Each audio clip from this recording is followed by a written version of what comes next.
if you look at the last market cycle, this has been a sustained bull market. We've really been in up times since the ETF approval last year. And something that I've learned is that the institutions, I think, are studying listening, right? We had never had an all-time before the halving, and then all of a sudden we had an all-time high before the halving. So, I think there's a lot of money here that wants to break our preconceived notions. And so, one idea I've been putting out there is we might have a quiet Q4. Why? If you're a big institution, you keep some money on the sidelines, you get the big whales to kind of sell off at the end of the year. They think the party's over, and then 2026, they break the model. So, Bitcoin, when you think it's going to zig, it zags. And so I don't know. Part of me thinks, we might be getting set up here by the big money. Markets usually move in bursts, big rallies, sharp sell-offs, wild swings.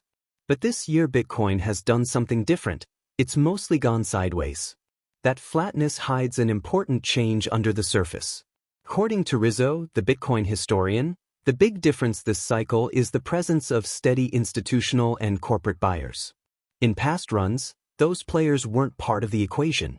Their ongoing accumulation changes the entire market dynamic, creating a base of demand that doesn't just vanish overnight. Looking ahead, Rizzo says we're heading toward a world where Bitcoin is treated as actual money. In that scenario, public companies that adopt a Bitcoin standard won't just be judged on dollar-based performance. They'll need to prove they can generate returns in Bitcoin terms. Otherwise, Bitcoin holders will simply stick to holding the asset itself rather than buying shares. MicroStrategy has already proven this is possible. For roughly 4 years, it delivered returns that outpaced Bitcoin, validating the model for corporate treasuries. Another major shift Rizzo highlights is tokenization. Exchanges are rolling out tokenized versions of stocks, which makes shares of Bitcoin treasury companies accessible globally. Someone in Africa, Asia, or Latin America could buy into MicroStrategy without needing US market access. Ironically, while tokenization is often branded as a broader crypto initiative, it could become a powerful force for Bitcoin adoption, expanding liquidity, reach, and visibility for companies that commit to the Bitcoin standard. If you found value in this breakdown, please hit the like button, subscribe, and share it with other investors who are paying attention. We're here to keep bringing you sharp analysis and voices that actually understand what's unfolding. Thanks for watching.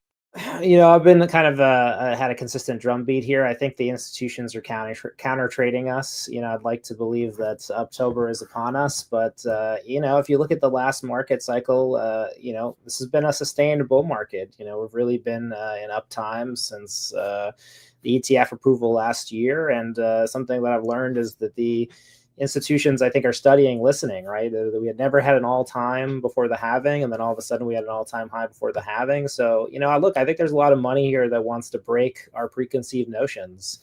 And so, one idea I've been putting out there is we might have a quiet Q4. Why? If you're a big institution, you keep some money on the sidelines, you get the big whales to kind of sell off at the end of the year. They think the party's over, and then 2026, they break the model. So, Bitcoin, when you think it's going to zig, it zags. And so I don't know. Part of me thinks, we might be getting set up here by the big money. You play the model until it breaks. And so, I think there's, Q4 is going to be exciting until we don't see it. But I like to prepare people for anything, right? I think if the halving taught us anything last year, it's prepare for the unexpected. And I don't know, right? We haven't seen a huge move this year. It's been a bit of a sideways year, and obviously some nice highs. But and one of the things that we've seen is just the consistent buying on the institutional and corporate side, right? Obviously, I think that's a new market dynamic. We haven't seen that in previous cycles, and I think we should expect that will change up how the market moves. There's going to be companies on a Bitcoin standard, right? As we move towards a world where Bitcoin is money, there's going to be companies.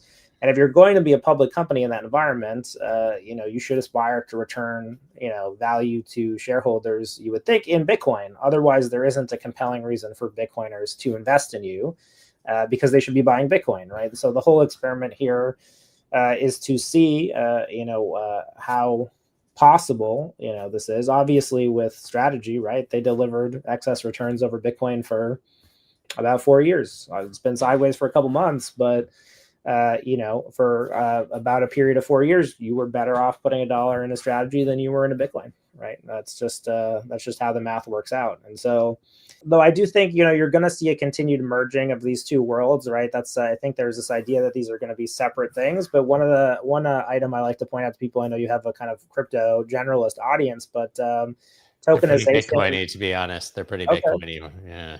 Well, my point is that I think that tokenization is probably a net positive for the Bitcoin treasury companies, right? So as these exchanges go out and they're issuing shares, through these kind of different tokenized stocks, now you have MSTR. You're in Africa, you can buy a share in MicroStrategy. It really expands the market for a lot of these companies potentially. And so I think it's an interesting nexus point, right? There's a lot of divides in the space, and sometimes there's some somewhat serendipitous moments where it sort of comes together, right? And so I think this is an interesting point where it's sort of the crypto worlds, right? What are they pushing for? Like tokenized stocks, kind of pushing these rails globally. Who is a potential category that could benefit from that? As unlikely as it seems, Bitcoin treasury companies, right? I think can now trade on these rails, can expand their market access. So you might see some interesting things there. Rizzo points out that a wave of new Bitcoin treasury companies is entering the scene, many with bold claims about strategy and performance. That's why reliable data is so critical. Investors, whether retail or institutional, need clear benchmarks to judge who's actually delivering. His platform now tracks key metrics like M/AV, market cap to net asset value, and Bitcoin per share, providing a transparent way to measure performance. Recently, they've added portfolio tools too, letting users build accounts, track their holdings, and create custom watchlists. But it's not just numbers. Rizzo says they also produce content to keep the market informed, daily news updates, live Twitter spaces, and a monthly report that dives into trends and company highlights. The goal is to bring structure and clarity to what's becoming an increasingly crowded space. This matters because the market is maturing. The early number go up hype phase is giving way to harder questions. Treasury companies aren't simply buying Bitcoin. They're raising debt, issuing stock, and relying on both institutional support and retail participation to keep their strategies working. Michael Saylor's playbook proved the model, but execution matters. Transparency helps investors see who's building real long-term value and who's just riding the wave. Let's get back to the interview. Love the lead in there. So bitcointreasuries.net, I joined in June, July. I've been a long-time fan of the site for kind of Bitcoin aficionados. It was spun up by a long-time Bitcoiner, NVK. You might know him from the Cold Card and Open Dime wallets. Really had humble beginnings as a simple spreadsheet and webpage that was tracking the MicroStrategy, then MicroStrategy, and Tesla holdings.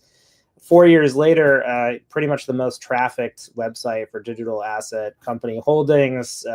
Basically, the benchmark 200 companies, listed on the public side, lots more on the public side as well. You can explore these companies across 10 to 15 different metrics and adding new metrics all the time. I joined earlier this year. If people have been following me on Twitter, know that I've been pushing those updates on of all the products, the updates that are coming out. But look, I mean, I think it was pretty clear earlier this year that this category was taking off and that this site had a lot of people's attention.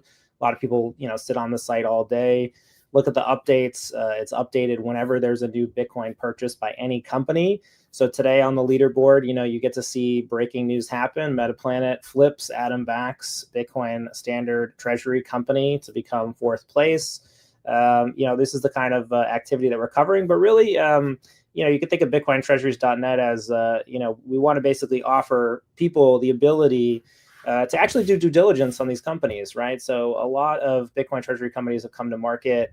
A lot of them have really high expectations. We believe that there's, a lot of value in giving retail investors, institutional investors, the tools to actually look at who's performing and who's outperforming and by which metrics. So we've released a slate of tools. We've got advanced metrics, so this is all kind of, I'm sure you've heard the buzzwords, Scott, MNAV, Bitcoin per share. You can look at all these companies, buy those metrics, and now you can create your own portfolio. So as of a week ago today, we've got the ability for people to kind of upload their information, create their own, How did you create an tracking. account? Yeah, you got to create you got to create an account. But you can build your own portfolio, track it over time, and again, you can pick from any of the hundreds of companies that are on the site. So yeah, trying to add some due diligence, to the space, and generally that's the motto of the company so far. In addition to our tooling, we publish news on social media. We do a daily spaces, and we've got a monthly report that goes out to major media outlets that basically just kind of condenses a lot of the information that we're tracking with the data and makes it digestible. So, we're coming out with our September report that will go over, kind of trends and summaries, highlight different companies, really trying to kind of make the sector more accessible for people. We're going to see consolidation, and right now, Scott, I mean, you're seeing that up only kind of mode wear off, and the market's getting more discerning. And and again, another reason why we're really happy to present this tool and showcase it and hope that more people get involved is just there's a really healthy conversation right now about how these companies are treating retail investors and what the dynamics are, right? As you alluded to, obviously in some cases the companies are buying Bitcoin, they're selling debt to institutional investors, but they need institutional and retail investors to purchase the stock, right? To actually accumulate and put it on their balance sheet in order for this flywheel to work, right? This is what Saylor sort of pioneered, is this idea that all three of these market participants could be winners, right?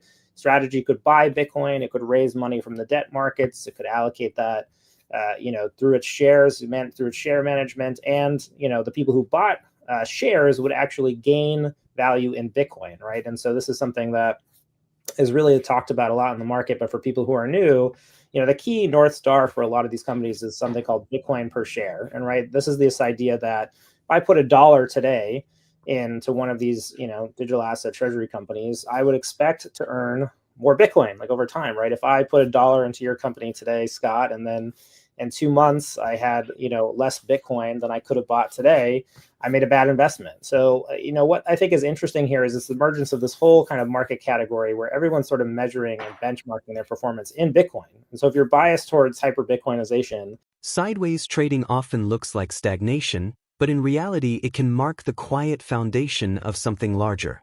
The entrance of steady institutional and corporate buyers has changed Bitcoin's market rhythm, replacing pure speculation with an undercurrent of consistent demand.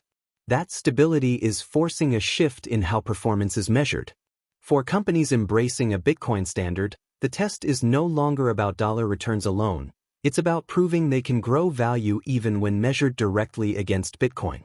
At the same time, tokenization is tearing down barriers, making these firms globally accessible and expanding liquidity in ways that weren't possible a few years ago. With new treasury players entering the scene, data and transparency become the guardrails, separating durable strategies from empty promises. Together, these forces suggest the ecosystem is maturing, evolving beyond hype towards sustainable frameworks for growth. Will the next phase of adoption see Bitcoin treasury companies become benchmarks of global finance, or will only a select few manage to prove their worth in Bitcoin terms? So stay tuned. If you're into real, data-backed takes on the financial system, hit like and subscribe so you don't miss the weekly updates. Thank you for the support, and I hope you enjoy the video.